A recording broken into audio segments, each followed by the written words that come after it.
Ya, The Headlines kembali dengan rangkap jabatan pejabat publik. Kita saksikan tayangan berikut ini.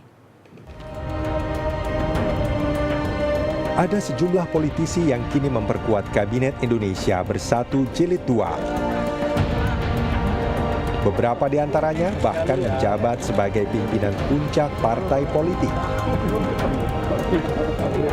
Seperti Muhaimin Iskandar, Ketua Umum PKB yang menjabat Menteri Tenaga Kerja dan Transmigrasi.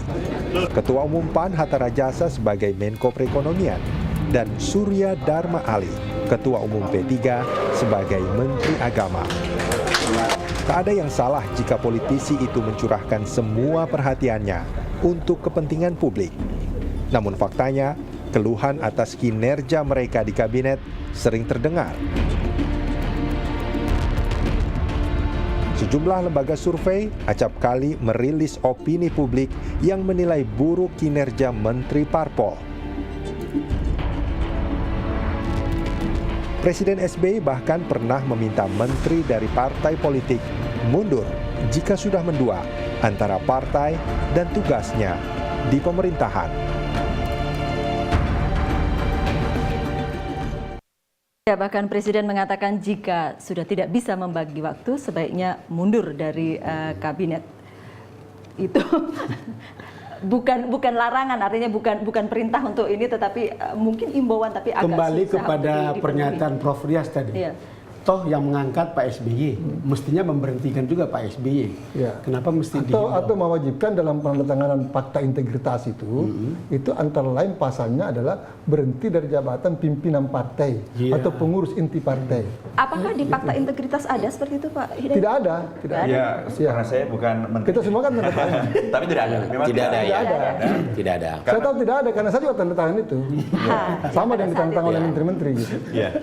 Jadi memang tapi ujung dari ini semuanya sebenarnya adalah aturan undang-undangnya. Jadi tadi Prof sudah menyampaikan tentang aturan undangnya bagaimana. Karena memang setiap jabatan berbeda-beda. Untuk One Team Press ada aturan yang tegas, tidak boleh. Untuk Sultan Jogja tidak boleh.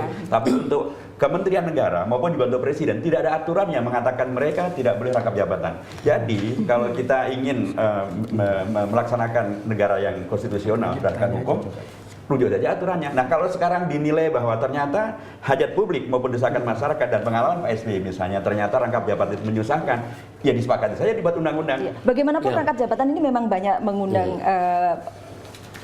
komentar dari termasuk dari media karena mengutip beberapa tokoh ya. Pak Don punya beberapa media yang ada. Kita coba lihat, ada di grafis juga di nih, Pak. grafis itu ada pejabat publik jangan jadi pengurus parpol. Saya kira itu suara yang sudah lama dan sekarang sudah hidup lagi. Kemudian ada cerita tentang larang rangkap jabatan. Lalu ada lagi keteladanan dari istana, itu adalah editorial. Lalu kemudian saya baca lagi kemarin di editorial Kompas yang merupakan himbauan dari Pak KPK, Pak Busro untuk mengatakan kepada Presiden sebaiknya jangan mengangkat menteri dari parpol. Karena Pak Busro bahkan mengatakan bahwa menteri dari parpol ada kecenderungan abuse of power. Ya, sebenarnya saya lebih cenderung jangan mengatakan jangan dari parpol. Boleh dari mana saja, itu kan hak prerogatif Presiden dan itu hak warga negara kan. Tapi ditentukan aja bahwa ketika dia menjabat jabatan eksekutif publik, dia mengundurkan diri dari posisinya sebagai pengurus inti partai. Nah, ini diatur dalam apa? Harusnya diatur undang-undang apa, Pak? Ada berapa undang? Kalau untuk menteri ya undang-undang kementerian. Undang-undang Kementerian Negara. Ya, kalau untuk gubernur, bupati, wali kota undang-undang pemerintahan daerah kan. Kalau tidak salah undang-undang kementerian itu sudah ada. Kalau ingin melakukan itu berarti melakukan revisi. Itu terlalu lama. Ada undang-undang baru yang sudah masuk pada prolegnas, yaitu undang-undang tentang etika pemerintahan. Nah, dalam etika pemerintahan itu bisa dimunculkan pasal terkait dengan hal ini. Itu dimungkinkan. Dan saya kira atmosfernya sekarang sudah memungkinkan karena sudah dimulai dengan Jogja. Kalau undang-undang kementerian belum ada. Hanya di situ ada bunyinya di pengantar itu seyogianya kan. Gitu. Nah tetapi di dalam perjalanannya juga di samping PKS pada waktu Pramono Anung sebagai sekjen dia berhenti jadi yang DPR. Ya, kemudian pada waktu Anas Urbaningrum Ketua Umum berhenti menjadi DPR Ketua Fraksi. Jadi ada contoh-contoh seperti begitu sebenarnya kalau merasa Idrus Marham keluar dari DPR karena dia sekjen, gitu loh Pak. Ya, itu walaupun belum diatur sebenarnya. Nah, kemudian lantas tinggal kalau kita memang itu menghendaki itu, terutama kalau kaitannya tadi dengan pembantu presiden. kan sebagai menteri kan hanya pembantu presiden saja. Itu kan tinggal yang mana di level mana itu tidak bisa dirangkap itu. Ya kan? Tidak ada satu Jadi hal, dibatasi Pak. pengurus yang di level kepengurusan di mana? Gitu ya? Saya nggak tahu, tapi saya butuh klarifikasi sebetulnya. Ini kan ada Undang-Undang Nomor 39 tahun 2008 tentang Kementerian Negara yang menyebut menteri dilarang rangkap jabatan sebagai pimpinan organisasi yang dibiayai oleh APBN, APBD, begitu. Itu yang membuat kadang-kadang misleading karena di dalam praktek orang mestinya ini tidak ada masalah karena presidensial, tetapi ada juga ketentuan seperti ini, gitu. Kan ketua partai, dia kan memimpin sebuah organisasi yang dibiayai, tidak dibiayai. Oh, apa namanya? Nah, jadi dia dibiayai oleh partainya kan, tapi bukan dari APBN. Yang tidak bisa itu misalnya kalau kita pegawai negeri kan ada gaji kita, baru kita juga anggota DPR ada gaji kita dua, harus malah itu terkadang harus hanya memilih satu, ya. Nah, jadi ini sebenarnya tidak susah kalau. Saya ingin masuk ke argumennya tadi Pak Jafar. Pak Jafar, kalau dari jabatan di DPR aja ditinggalkan oleh karena memimpin partai, seharusnya secara etika dan logika, apalagi eksekutif kan begitu. Yang sebenarnya kalau menurut saya, justru jabatan DPR itu tidak apa-apa kalau tetap di situ, karena memang DPR itu tempatnya partai-partai bermain gitu loh. Nah, jadi kalau pakai etika dan logika, justru kalau di DPR hanya dia meninggalkan jabatannya di DPR karena mau mengurus partainya, kenapa di eksekutif tidak bisa? Harus lebih bisa. Mestinya lebih bisa. Ya. Kalau logika itu dipakai. Hanya problemnya aturan undang-undangannya belum tidak ada. Karena ini yang harus dipikirkan. Rangkap jabatan itu memang banyak, tidak cuma di pusat. Tapi di atas undang-undang itu, kalau presiden menghendaki bisa aja punya kewenangan. Kalau presiden masalahnya kalau sekarang kasarnya kabinet itu milik presiden, kira-kira begitu. Bukan, kalau saya mau kejar lagi tadi yang dibilang Pak Don tadi, disebutkan Undang-Undang Nomor 39 tahun 2008 tentang Kementerian Negara. Kan disebutkan di situ bahwa menteri dilarang rangkap jabatan sebagai pimpinan organisasi yang dibiayai APBN atau APBD.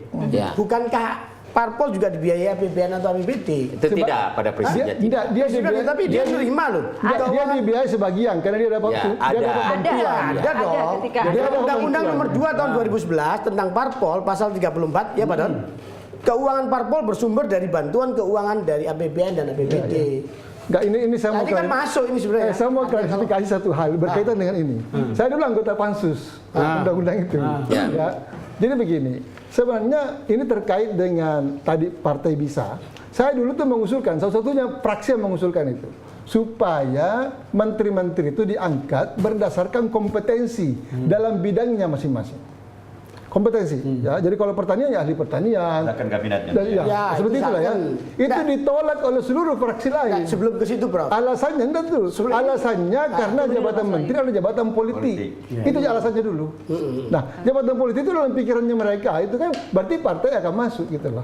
Nah, maksud saya saya mau konfirmasi ke ini. Ini undang-undang bisa dipakai nggak untuk? Pertanyaannya adalah ada uang APBN masuk ke dalam partai. Nah, apakah itu masuk lembaga yang dibiayai APBN itu pertanyaannya? Ya itu perlu ditafsirkan. Ya, penafsirannya. Mungkin penafsirannya adalah sepenuhnya dibiayai oleh APBN. Mungkin penafsirannya begitu. Tetapi di dalam Undang-Undang Nomor 39 itu tidak ada bunyi.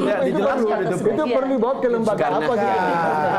Dilihat di pasal penjelasan. Ya, harus ada pasal penjelasannya. Mungkin perlu ada ya. Ya, penjelasannya sudah jelas. Memang partainya tidak dibiayai semua oleh APBN. Mungkin maksudnya begitu. Mungkin maksudnya. Pokoknya asal kecipratan APBD, APBN nggak boleh gitu. Nah, kalau gitu, kalau begitu, kalau tafsirnya seperti itu, LSM pun ada biaya APBN, jalan raya pun dibiayai oleh APBN kan. Jadi kalau tafsirnya itu bukan begitu, tapi bukan lembaga pemerintah. Itu. Saya menduga tafsirnya. Tafsirnya yang paling umum dan paling masuk akal adalah dia menganggap partai politik tidak sepenuhnya dibiayai oleh APBN. Dan dia bukan lembaga pemerintah. Dan karenanya merasa tidak dilarang. Dan merasa tidak dilarang. Lembaga pemerintah itu misalnya kementerian, badan-badan, kemudian ke DPR-an gitu loh Pak. Ya, selain itu ya tidak. Jadi kalau lari yang ke perundang-undangan sebagai payung hukumnya, ini tidak cukup ya, harus direvisi. Belum cukup. Harus ya. Konfirmasi tentang itu Mas. Tahu terlalu lama. Konfirmasi tentang itu adalah secara spesifik PK sudah mengusulkan tentang larangan rangkap jabatan definitif. Menteri tidak dilarang rangkap jabatan definitif, tetapi itu ditolak oleh rekan-rekan dari partai-partai yang lainnya. Termasuk dari Demokrat. Ya. Dan kemudian masuk PKS dalam kasus ini Pak Ustadz, itu lebih comply betul, sudah mengusulkan, lalu dia praktekkan. Dan kita konsisten sebelum mengusulkan juga. Tapi semangat itu masuk di dalam pembukaan. Pembukaannya diakomodasi, mengakomodasi tentang usulan itu bahwa ke depan seyogianya. Tapi kalau bicara soal kabinet yang kemudian bagaimana Presiden, kata Pak Rias, ya boleh dong Presiden putusin menteri karena itu pembantu dia gitu kan, hak prerogatifnya.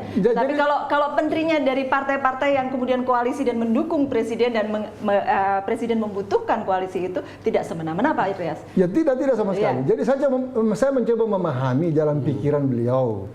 Jadi jalan pikiran beliau itu begini, mulai dengan kenyataan partainya itu tidak mungkin memonopoli karena dia punya suara cuma 20%. Walaupun dalam kenyataan beliau dipilih oleh 60% lebih. Tapi kenyataannya ini. Yang kedua, ini sekarang kan masih baru ini pembesaran kewenangan DPR. Eksekutif berhadapan dengan DPR. Presiden berpikir kalau saya memasukkan orang-orang partai dan membentuk koalisi, paling tidak menghadapi DPR kita tidak perlu sulit. Saya kira pikirannya begitu. Saya mencoba memahami jalan pikirannya. Kita akan boleh jeda dulu sebentar. Tapi saya ingin mengatakan bagaimana kita memahami perasaan seorang presiden yang kemudian mengeluh lalu kemudian berharap mempersilahkan kira-kira begitu, Bro. Itu manusiawi, Jadi kemudian beliau menyadari bahwa sebenarnya beliau butuh. Tapi Bapak-bapak di bagian selanjutnya kita akan bicara soal itu. Dalam kenyataannya tidak itu harapan, ya keluar himbauan itu. Itulah kearifan seorang presiden. Tapi mungkinkah presiden yang lahir dari dukungan koalisi bisa eksis tanpa membagikan kursi kepada partai pendukung kabinetnya? Kami akan kembali sesaat lagi.